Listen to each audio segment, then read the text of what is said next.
ನಮಸ್ಕಾರ. ನಾನು ನಿಮ್ಮ ಮಹೇಶ್ ತಾಂತ್ರಿಕ್ ಕೊಳ್ಳೇಗಾಲ.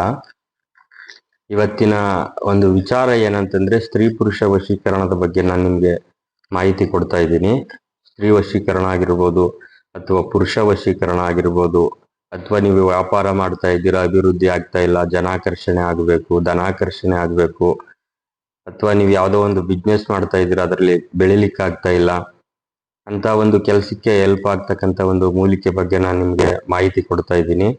ಈ ನಾವು ಏನೇ ಮೂಲಿಕೆ ತೋರಿದ್ರು ಕೂಡ ಇದರಲ್ಲಿ ಈ ಫಸ್ಟಿಗೆ ನಾವು ಹೇಳ್ತಕ್ಕಂಥ ವಿದ್ಯೆ ಏನು ಅಂತಂದ್ರೆ ಮಾಂತ್ರಿಕ ವಿದ್ಯೆದಲ್ಲಿ ಮಂತ್ರ, ತಂತ್ರ, ಯಂತ್ರ ಈ ವಿದ್ಯೆವನ್ನ ಕರೆಕ್ಟಾಗಿ ಪಾಲನೆ ಮಾಡ್ತಕ್ಕಂಥ ವ್ಯಕ್ತಿಗಳಾಗಿರ್ಬೇಕು.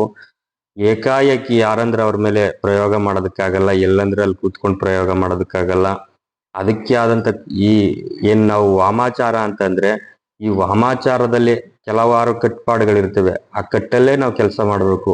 ಸುಮ್ಮನೆ ಏಕಾಏಕಿ ಯಾರಂದ್ರೆ ಅವ್ರ ಮೇಲೆ ವಶೀಕರಣ ಮಾಡೋದಾಗಿರ್ಬೋದು, ಅಥವಾ ಶತ್ರು ಸಂಹಾರ ಮಾಡೋದಾಗಿರ್ಬೋದು, ಕಾರಣ ಇಲ್ಲದೆ ಯಾವುದೇ ಕಾರಣಕ್ಕೂ ವಿದ್ಯೆ ಮಾಡೋದಕ್ಕಾಗಲ್ಲ. ಅಥವಾ ಪಾರ್ಟಿ ನೇರ ಕೂತ್ಕೊಳ್ಳದೆ ನಾವು ಡೈರೆಕ್ಟ್ ಆಗಿ ಪ್ರಯೋಗ ಮಾಡೋದಕ್ಕಾಗಲ್ಲ. ಎಲ್ಲಂದ್ರೆ ಅಲ್ಲಿ ಕೂತ್ಕೊಂಡು ಫೋಟೋ ಕಳಿಸಿದ ತಕ್ಷಣನೇ ಅವ್ರ ಫೋಟೋದ ಮೇಲೆ ನಾವು ಪ್ರಯೋಗ ಮಾಡೋದಕ್ಕೆ ಬರಲ್ಲ. ಸಂಕಲ್ಪ ಮೇನು.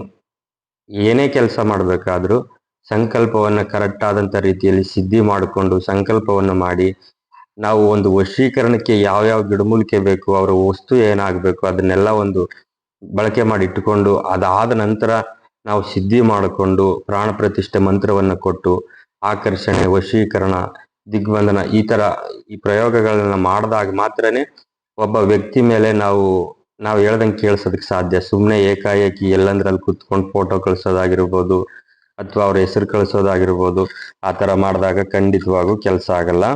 ನೋಡ್ರಿ, ನಾನು ನಿಮ್ಗೆ ಈ ಹಸಿರು ಗುಲ್ಗಂಜಿ ಬಗ್ಗೆ ನಾನು ನಿಮ್ಗೆ ಮಾಹಿತಿ ಕೊಡ್ತಾ ಇದ್ದೀನಿ. ನೋಡಿ, ಹಸಿರು ಗುಲ್ಗಂಜಿ ನೋಡ್ಕೊಳ್ಳಿ. ಹಸಿರು ಗುಲ್ಗಂಜಿ ನೋಡಿ, ಇದರಲ್ಲಿ ಡೂಪ್ಲಿಕೇಟ್ ಇರ್ತದೆ. ಕೆಲವರು ಇದಕ್ಕೇನೆ ಬಣ್ಣ ಕಟ್ಬಿಟ್ಟು ಮಾರ್ತಾರೆ, ಇದನ್ನೇ ಒಂದು ರೀತಿಲಿ ಹೇಳ್ತಾರೆ. ಹಂಗಾಗಿ ಒಳ್ಳೆ ರೀತಿಲಿ ವಶೀಕರಣ ವಿದ್ಯೆಗೆ ಅಥವಾ ನಮ್ಮ ಅಭಿವೃದ್ಧಿಗೆ ನಾವು ಮಾಡ್ತಕ್ಕಂಥ ಕೆಲಸ ಕಾರ್ಯಕ್ಕೆ ಜಯವಾಗಬೇಕು ಅಂತಂದ್ರೆ ನೋಡಿ, ಈ ರೀತಿ ಒರಿಜಿನಲ್ ಆಗಬೇಕು. ನೀವೆಲ್ಲಂದ್ರಲ್ಲಿ ಕುತ್ಕೊಂಡು ಯಾವ್ದೋ ಒಂದು ತಂದು ಸುಮ್ಮನೆ ಅಂಗಡಿಲಿ ಒಂದು ಹೋಗಿ ಗಂದಿಗೆ ಅಂಗಡಿಲಿ ತಂದು ಅಲ್ಲಿ ಗಂದಿಗೆ ಅಂಗಡಿಲಿ ಸಿಕ್ಕದಂತದನ್ನ ತಂದು ಪ್ರಯೋಗ ಮಾಡಿದ್ರೆ ಅದು ಯಾವುದೇ ಕಾರಣಕ್ಕೂ ಕೆಲ್ಸಕ್ಕೆ ಬರಲ್ಲ. ನೋಡಿ ವೀಕ್ಷಕರೇ, ನೋಡಿ ರೀತಿ ಇರ್ತದೆ ಹಸಿರು ಗುಲ್ಗಂಜಿ ಬಂದು ಇದು ಒರಿಜಿನಾಲಿಟಿ. ನೋಡಿ, ಇದು ಹಸಿರು ಗುಲ್ಗಂಜಿ ಸ್ತ್ರೀ ಪುರುಷ ವಶೀಕರಣಕ್ಕೆ ರಾಮಬಾಣವಾಗಿ ಕೆಲಸ ಮಾಡ್ತದೆ.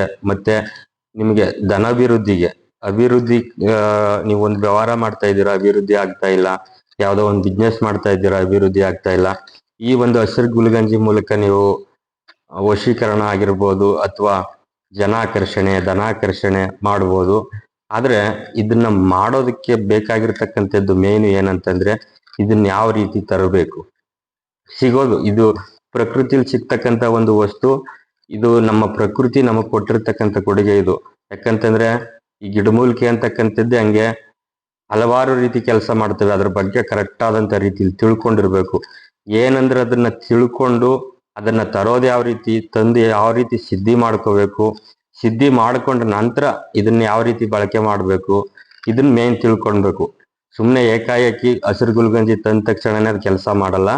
ಅದಕ್ಕೆ ಆದಂತ ಪೂಜೆ ವಿಧಾನಗಳಿರ್ತವೆ, ಅದಕ್ಕೆ ಆದಂತ ಕೆಲವು ಕಟ್ಟುಪಾಡುಗಳಿರ್ತವೆ. ಅದನ್ನೆಲ್ಲ ಚಾಚು ತಪ್ಪದೆ ಪಾಲನೆ ಮಾಡಿದಾಗ ಯಾವ ವ್ಯಕ್ತಿಯನ್ನ ನಾವು ವಶೀಕರಣ ಆಗಿರ್ಬೋದು ಅಥವಾ ಜನಾಕರ್ಷಣೆ ಆಗಿರ್ಬೋದು, ಧನಾಕರ್ಷಣೆ ಆಗಿರ್ಬೋದು ಮಾಡ್ತೀವೋ ಆ ಕೆಲಸ 100ಕ್ಕೆ 1000% ನಮ್ಗೆ ರಿಸಲ್ಟ್ ಕೊಡ್ತದೆ. ಅಷ್ಟು ಪವರ್ಫುಲ್ ಆಗಿ ಕೆಲಸ ಮಾಡ್ತದೆ. ನೀವು ಅದ್ರ ಕಾರಣನೇ ತಿಳ್ಕೊಳ್ದೆ ಅದ್ರ ಮೇಲೆ ಪ್ರಯೋಗ ಮಾಡಿದ್ರೆ ಅದು ಖಂಡಿತವಾಗ್ಲೂ ಫಲಿತಾಂಶ ಸಿಗಲ್ಲ. ಹಂಗಾಗಿ ಇದನ್ನ ತರಬೇಕಾದ್ರೆ ಯಾವ ರೀತಿ, ಇದನ್ನ ತಂದು ಯಾವ ರೀತಿ ಬಳಕೆ ಮಾಡಬೇಕು ಅದನ್ನ ತಿಳ್ಕೋಬೇಕು. ನಾನು ಹೇಳ್ತಕ್ಕಂಥದ್ದೇನು ಅಂತಂದ್ರೆ ಈ ಒಂದು ವಾಮಾಚಾರದ ವಿದ್ಯೆದಲ್ಲಿ ಕರೆಕ್ಟ್ ಆದಂತ ರೀತಿಯಲ್ಲಿ ಮಂತ್ರ, ತಂತ್ರ, ಯಂತ್ರವನ್ನ ಕರೆಕ್ಟ್ ಆದಂತ ಟೈಮಿಗೆ ಬಳಕೆ ಮಾಡಬೇಕು. ಕರೆಕ್ಟ್ ಆದಂತ ರೀತಿಯಲ್ಲಿ ನಾವು ಯಾವ ವ್ಯಕ್ತಿ ಮೇಲೆ ನಾವು ವಶೀಕರಣ ಆಗಿರ್ಬೋದು, ನಾವು ಆಕರ್ಷಣೆ ಆಗಿರ್ಬೋದು ಮಾಡ್ತೀವೋ ಅದನ್ನ ಕರೆಕ್ಟ್ ಆದಂತ ರೀತಿಯಲ್ಲಿ ಪ್ರಯೋಗ ಮಾಡಿದಾಗ ನಾವು ತೋರದಂತ ಗಿಡಮೂಲಿಕೆಗಳು ಕೆಲಸ ಮಾಡ್ತವೆ. ಸುಮ್ಮನೆ ಏಕಾಏಕಿ ಯಾರಂದ್ರೆ ಅವ್ರ ಮೇಲೆ ಪ್ರಯೋಗ ಮಾಡಿದ್ರೆ ಖಂಡಿತವಾಗ್ಲು ಈ ವಾಮಾಚಾರ ಅಂತಕ್ಕಂಥದ್ದೇನಾದ್ರೂ ಮಾಡದವನಿಗೆ ರಿಟರ್ನ್ ಏನಾದ್ರು ತಿರುಕೋತು ಅಂತಂದ್ರೆ ಇದರಿಂದ ಹೊರಬರ್ಲಿದ್ದು ತುಂಬಾ ಕಷ್ಟದ ಕೆಲಸ. ಹಂಗಾಗಿ ಏನೇ ಮಾಡಿ 4 ಜನಕ್ಕೆ ಒಳ್ಳೇದಾಗಬೇಕು, ಒಳ್ಳೇದನ್ನ ಆಲೋಚನೆ ಮಾಡಿಕೊಂಡು ಒಳ್ಳೆ ಸಂಕಲ್ಪವನ್ನ ಮಾಡಿ ಖಂಡಿತವಾಗ್ಲೂ ಒಳ್ಳೇದಾಗ್ತದೆ. ನಮಸ್ಕಾರ, ಒಳ್ಳೇದಾಗಲಿ.